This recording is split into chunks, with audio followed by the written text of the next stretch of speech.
Après près d'un siècle d'asservissement, de massacres collectifs, de tortures abominables, d'enlèvements, de viols, de déportations et d'exploitation économique, que le Tchad a accédé à la souveraineté internationale le 11 août 1960 sous la présidence de Ngarta Tomblaye, son premier président. Cette indépendance n'a pas été donnée, mais elle est le fruit de la lutte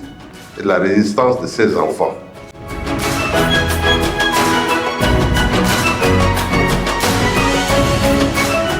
C'est l'occasion, en quelque sorte, de ces deux pays, de ces deux peuples, comment dirais-je, de rattraper ce qui devait normalement être fait, de cette fraternité, de ce rapprochement, de tout ce qui a comme valeur que ces deux peuples partagent.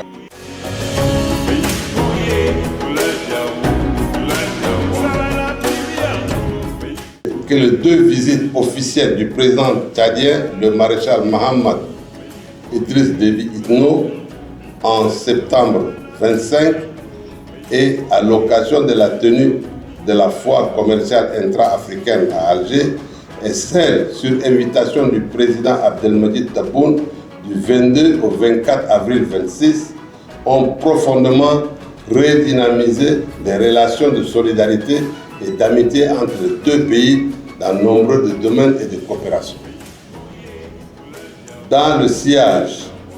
de la visite officielle d'avril 2026, la 14e commission ministérielle mixte algéro-tchadienne s'est tenue du 21 au 22 avril 2026 à Alger, précédée des travaux des experts des deux pays.